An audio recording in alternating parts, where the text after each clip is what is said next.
All right, everybody. Welcome back. This is the last day of notes for Chapter 13 as we creep closer and closer to, the inevitable Civil War. So I know I promised to keep the last two a little bit shorter. I'm really, really going to try to do that today. I'll do the best I can, but you know how that usually goes. So anyway, a couple things to keep in mind. So what's happened thus far, right? We've acquired all this new territory. And the question over slavery is in these territories is growing. Some folks really want slavery in these territories, folks from the South, fearing that the more states that become free will take away their positions in the Senate and government and make them lose power and influence, and slavery might be legislated out. So that's what leads us to all this contention and all these compromises. The Compromise of 1850, and what came with that. Making things worse is the fact that you've got these leaders in the 1850s, these presidents, Franklin Pierce, Millard Fillmore, and ultimately James Buchanan, who are very poor leaders and don't do a whole lot to help the situation in America as things grow increasingly worse. So again, you have a cause and effect there, right? Poor leadership results in disunion and frustration, ineffective decision making, or no decision making at all in the case of people like James Buchanan, and the country kind of starts to tip further and further away from being together, and of course more towards this sense of disunion that is going to be the issue. So let's go ahead and get right into it. And like I said, I'm going to try to keep this one a little bit shorter. So the next big thing is 1854, because I really needed to write 1854 up there in a way that you can barely make out what I said. But 1854, the Kansas-Nebraska Act. Okay, so the Kansas-Nebraska Act is a result of trying to appease the folks that want to see the opportunity to expand slavery. Well, here's the issue. Kansas and Nebraska both sit north of that old Missouri Compromise line, that 3630 line. They're both north of the southern border of Missouri. So according to the law at that time, that is not an area that is open for slavery. But Franklin Pierce and others, wanting to kind of appease the position of Southerners and make them, not talk about seceding from the Union and all that stuff, decide to go ahead and set the territories of Kansas and Nebraska and say they are open for slavery, at least in the sense that popular sovereignty, there's that word again, popular sovereignty, is going to determine the status of slavery in Kansas and Nebraska, primarily Kansas. Okay, so again, popular sovereignty will be used to determine the status of slavery in the Kansas and Nebraska territory. Make sure you understand that, write that down. So essentially, now we talked about popular sovereignty already. This means what? People are going to rush to Kansas and rush to Nebraska, not Nebraska so much, but absolutely Kansas, and go out there and try to stake their claim. So when they get that population number up to 60,000, they can apply for statehood as either a slave or free state. Slave people want it to be slave, free people want it obviously to be free. Okay, that's a big mistake, because the same thing is going to happen that we fear would happen in other places. Pro-slavery forces rush out to Kansas. Many of them just come right over from Nebraska, from Missouri, which is a slave state, and many others rush into Kansas from northern free states, which of course they can do much easier because of the easier accessibility due to railroads and stuff like that. So as you can imagine, all these people, very, very passionate about one side or the other, rush out to Kansas to try to make sure that when it gets that 60,000 number, it goes the way they want it to go, slave or free. Around the same time, we see the establishment of the Republican Party. Okay, so their main position was a position of, ultimately, we'll say, just to avoid confusion, because this becomes the position of Abraham Lincoln. And if you've gone through the reading, you're finding out Abraham Lincoln would not be described as an abolitionist. He was someone who thought that the extension of slavery would be bad for the country. So he didn't want to see it extended any further, but he wasn't an abolitionist, so to speak. So anyway, the Republican Party's position is stop the further extension of slavery. No more territories can become slaveholding territories. And they believe that eventually slavery will work itself out of those areas. Okay, so no further extension of slavery to any new territories. Now, where did the Republicans come from? They're more or less established in this same year, about 1854. And one of their immediate first efforts is to encourage Northerners to go out to Kansas, where they can bump that population up and ensure that it doesn't become a slave territory. Now, who makes up the Republican Party? Okay, they're a combination of the old Free Soilers, Free Soil Party, Northern Democrats, who became disenchanted with the Democratic Party in the South, and by 1854, largely due to the failed presidency of Millard Fillmore, the Whigs, the old Whigs, a lot of the old Whigs, Northern Whigs anyway, that joined the Republican side after the Whig Party dissolves, in 1852, 1853.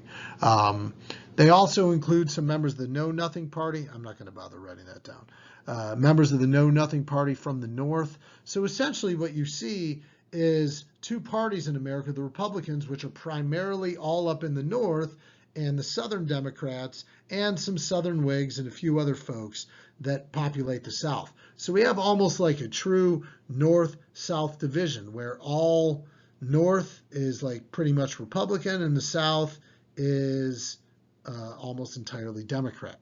Okay, so that is the new break politically in America at this time. But the Republican Party is kind of the combination of all these folks molded into one new party. And yes, that is the Republican Party that exists today, at least in name. Policies have shifted. Where they're strong, obviously, has shifted. But this is the GOP. This is the Republican Party that still exists today. Now, with all this passion about not extending slavery into Kansas, ultimately, of course, what's going to happen is extensive violence in Kansas. Again, we said this yesterday. You take a bunch of pro-slavery folks and a bunch of anti-slavery folks who are very passionate about, each are very passionate about their issue. You put them in the same place. What's going to happen? Violence. And this violence, goes throughout Kansas with lots of fighting and lots of people being killed over, the issue of free or slave. And it's not entirely pro-slavery people that are doing the killing, and it's not anti-slavery people that are doing the fighting and killing. It's both sides, because again, these people are very passionate about their position. In fact, the most famous violence that occurred was something called the Potawatomi Massacre. And it introduces us to an important figure in the abolition movement named John Brown. Now, John Brown was an anti-slavery figure, or a jayhawker. There were two groups in Kansas. The anti-slavery people became known as jayhawkers. That's how Kansas University gets its mascot, the Kansas Jayhawks. And then the pro-slavery folks were referred to either as border ruffians or sometimes as bushwhackers. And anyway, the two sides end up, fighting quite a bit. But the most famous violence takes place at this Potawatomi Massacre, where John Brown and a few of his supporters, followers, whatever you want to call him. John Brown's kind of an interesting, crazy guy. um, go into this area called Potawatomi, and with swords and other makeshift weapons, hacked to death about 5 or 6 pro-slavery advocates. And it was just very brutal and violent. And of course, John Brown escapes without facing any charges and continues to, you know, raise abolitionist causes all around the country over the next couple of years. We'll come back to him shortly. But everybody in the South gets really mad because basically John Brown gets away with it. It's very brutal and very violent. In fact, John Brown receives backing from wealthy abolitionists to continue this sort of behavior after this horrible massacre. So that shows you the passion that people have. Like, oh, this guy's sweet. He killed 5 people. Let's give him some money so we can go kill more people that support slavery, right? So we're seeing violence spill over into Kansas and other areas of the country, even at the Capitol. Now, I know it must be really hard to imagine. So close your eyes for a second and try to picture violence taking place at our nation's capital. I know it's a hard thing to envision. I know it really is. But obviously, this is a different sort of violence than what took place a couple of years ago on January 6th.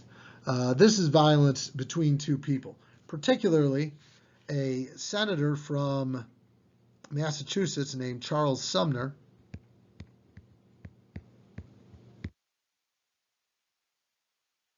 and a congressman from South Carolina named Preston Brooks.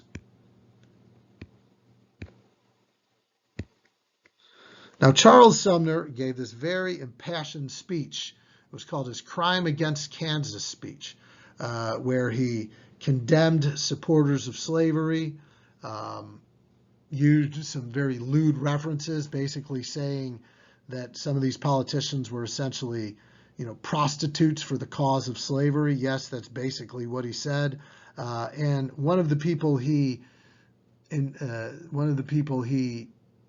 indicted, so to speak, in this was the father-in-law of Preston Brooks, a guy named Andrew Butler.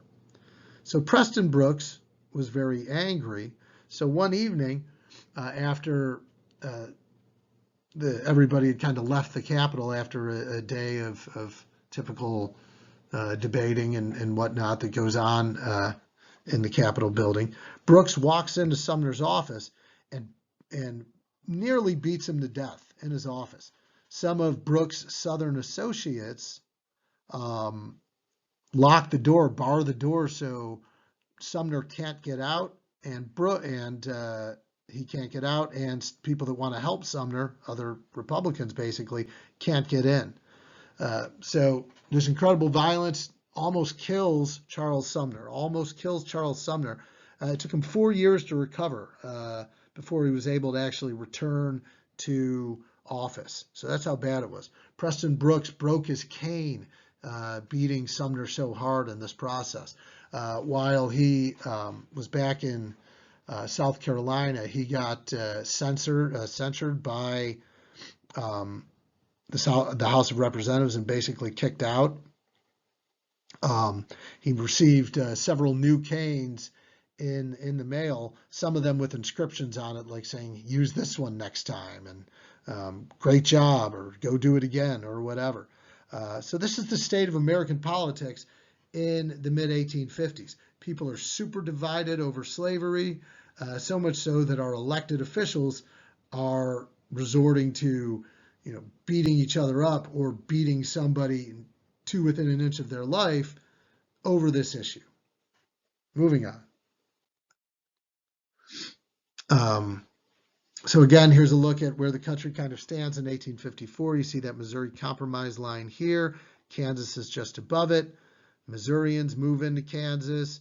People from the north obviously move into Kansas. Probably some people from some nearby southern states try to populate it too so they can get the numbers up.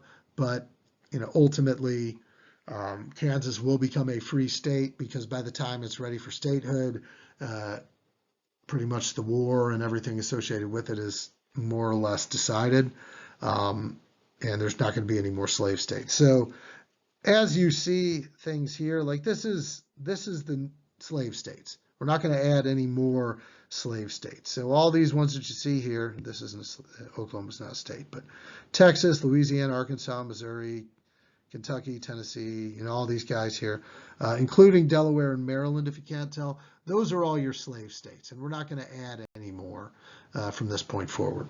All right, moving on. 1856, you kind of see that divide that I talked about, where, all the Republican support is up north, and the further south you get, the more Democratic or Democrat supporting they are, and the more slavery supporting they are. Yeah, some of these states here, like Pennsylvania, probably a surprise, and Illinois maybe a surprise that they didn't go red in that particular instance. But, that's just how things turned out. And the Republican Party was a new party. People knew who John C. Fremont was, but not enough to gain much support. So James Buchanan kind of gets an easy walk into the presidency in 1856, which of course also turns out to be a big mistake. Now, back to John Brown and, the Dred Scott decision as well. So moving forward, more issues that propel us towards civil war. The first of which we'll talk about is the Dred Scott decision. Now, Dred Scott was a slave in Missouri who had moved with his owner up into the Free State, I believe, Iowa or Illinois. And when his owner died, Dred Scott sued for his freedom and basically was given his freedom, since his owner had passed away. But shortly afterward, the brother of the owner of Dred Scott claimed that, since he was the nearest relative of the guy that owned Dred Scott, that Dred Scott was his property. Okay? So basically, it goes all the way to the Supreme Court. And the Supreme Court rules that since Dred Scott is a slave and therefore not a citizen of the United States and even not fully human, so to speak, he has no right to even sue in court. So his case is essentially thrown out because how could something that is property be allowed to sue for freedom? That would be like deciding that you're moving to another state and your car decides that it doesn't want to live in that state. So it's the same basic thing. It's your property, but obviously cars don't have a mind of their own. So the Supreme Court is saying in this case, slaves essentially don't have a mind of their own either to make decisions for themselves. Yeah, that's crazy.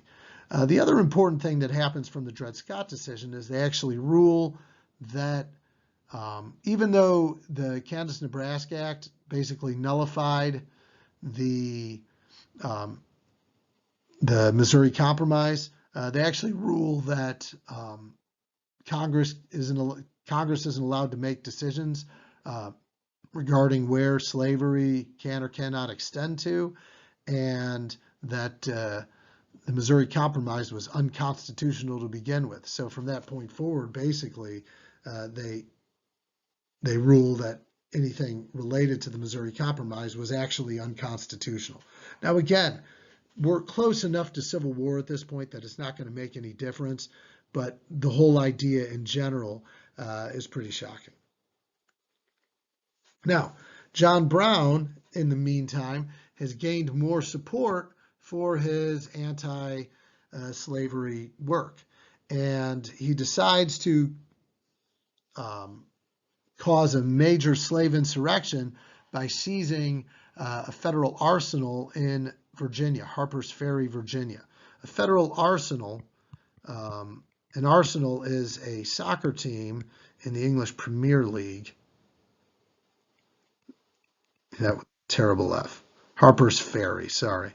But a real arsenal is basically a place where lots of weapons and things like that are kept. And the federal arsenal at Harper's Ferry was a big place where the Army kept a lot of their guns, weapons, cannons, and all that stuff. So John Brown and some of his followers seize the arsenal and go in there and basically try to start this slave insurrection. Unfortunately for them, the United States Army reacts quickly and surrounds the arsenal until John Brown is forced to surrender, which he does. Ultimately, because of what he did, John Brown, as an image, there's an actual picture of it. This is John Brown at the gallows, getting ready to be hanged. I'm not exactly sure where he is. Maybe this is him right here. I don't know. But the hanging of John Brown was a big deal.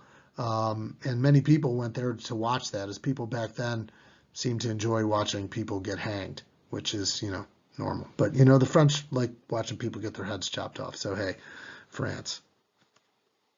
Now, here's the thing that really upsets folks in the South. John Brown, of course, in the North is viewed as a what? Whenever you die for a cause, you're viewed as a martyr, right? So John Brown is viewed as a martyr for the cause of slavery. And his sacrifice or his death, emboldens people to do more to push for an end to slavery. So John Brown's positive viewing in the North really upsets the folks in the South because, let's face it, John Brown raided a federal arsenal. John Brown hacked 5 people to death with swords in a brutal way. He's a criminal. He's a murderer. He's nuts, right? But yet he's viewed as this martyr and this hero to the folks in the North. And of course, the South is beyond themselves about, being upset about that whole idea, right? So, moving on. Let's talk a little bit about Abraham Lincoln.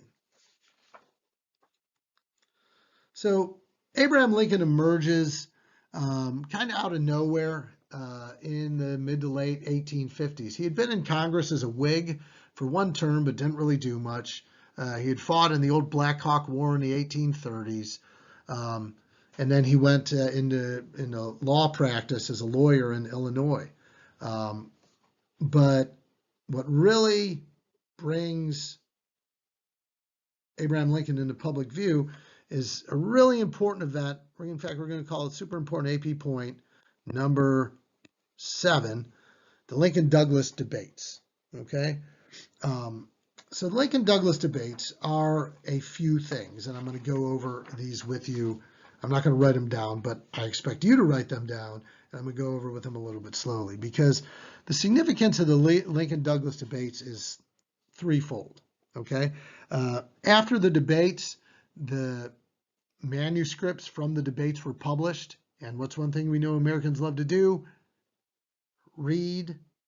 So Lincoln publishes these debates and quickly becomes a well-known figure nationally. Okay, so basically these debates introduced Lincoln on a national stage. One, they introduce Abraham Lincoln on a national stage.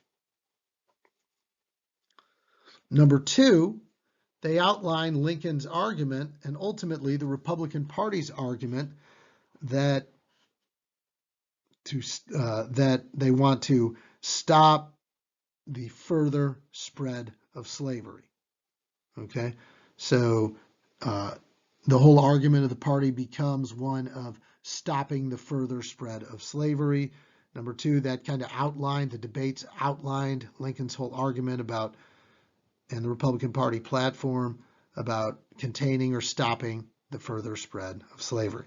And finally, the Lincoln-Douglas debates actually established what we view today as the modern system of political debate. Lincoln and Douglas went up there. Stephen Douglas, by the way, was the senator from Illinois. We talked about him a little bit before, and he's in your reading. He was actually a very good senator and a very important politician in his own right during this time. But the debates established kind of that modern system of debate. Now, ultimately, Abraham Lincoln loses to Stephen Douglas in 1858. So he doesn't even win the seat in Senate, but he becomes such a national figure and the de facto leader of the Republican Party that they have no choice but to nominate him for president. They have no choice but to nominate him for president in 1860 for the Republican Party. Why is he appealing to the North? Because his approach is not like crazy abolitionist guy like William Lloyd Garrison, right? It's actually a very controlled,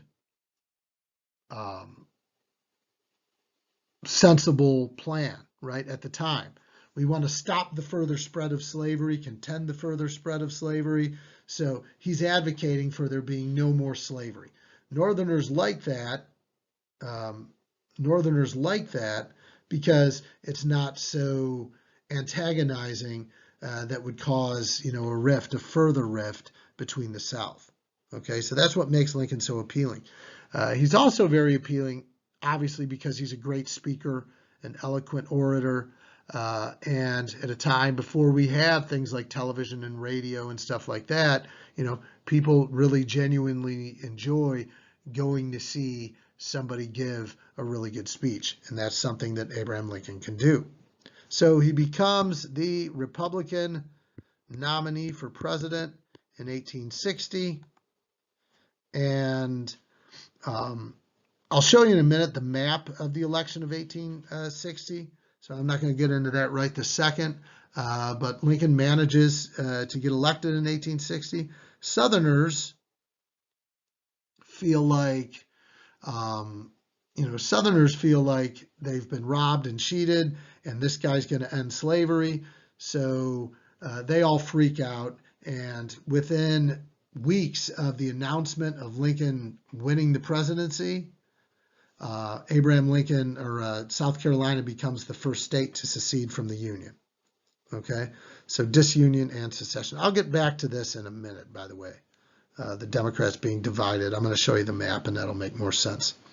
So disunion, secession, slowly but surely. It's not like all the southern states secede from the Union at once. It's a long process that takes several months because their state legislators have to vote on it.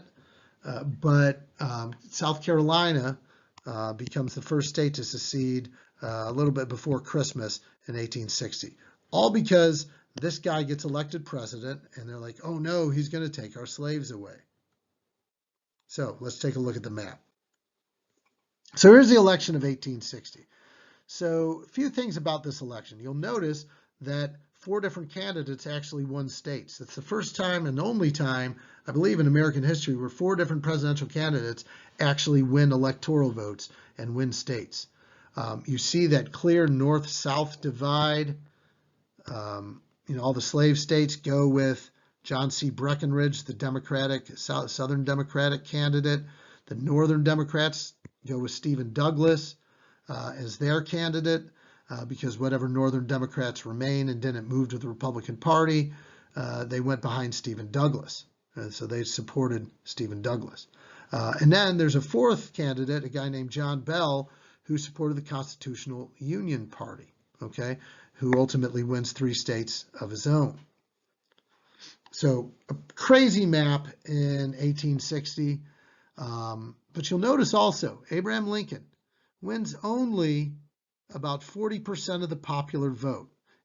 Only about 40% of the popular vote. That is, even though he wins way more electoral vote, he only wins 40% of the popular vote. Part of that's because you've got a Northern Democrat in Stephen Douglas that also gets actually the second highest percentage of the popular vote with 29%, even though he only wins 1 state. And then Breckinridge and Bell, divide the southern states. Okay. Notice another thing that this should tell us is how much greater the population is in the north, where your 2 top candidates ultimately get almost 70% of the vote between the 2 of them. And so it's pretty significant in that regard. You'll also, it's also worth to note that Lincoln's 40% vote, I believe, is the lowest percentage of popular vote that any elected president ever got. That's called a plurality, where you get the most votes, but you don't have a majority. So what we have here is a very divided country, in a country that now very clearly is headed to war. So finally, really quick, and I know I went longer again, but sorry. What is the bottom line for chapter 13? To many, the Civil War seemed an inevitability after years of division over the issue of slavery. But a larger part of the issue comes down to the fundamental cultural and economic differences between the North and South that had existed since colonization. And we've been talking about this, and we've been seeing this divide emerge ever since like chapter 2 and 3. Very different places. Very different places. They seem like different countries, and now suddenly they are, right? As America began to seek territorial expansion and population continued to boom in the North, again, the result of those fundamental differences where all the immigrants are going to the North, all the industries in the North, the same stuff we talked about in chapter 10 and 12. The South ultimately has no choice but to double down on their position because to them it's a way of life. It's a way of life, and to them, Northerners are trying to take their way of life away from them. This is what obviously brings us to war, which is what we'll pick up with in chapter 14 here in a little bit.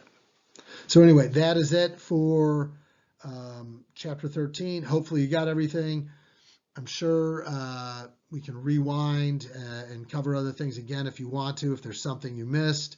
But that is it. Thanks for grinding these last 3 days. I'm sorry I wasn't there, but we'll be ready to go when next we meet. So good work, folks, and look forward to seeing you again next time. All right.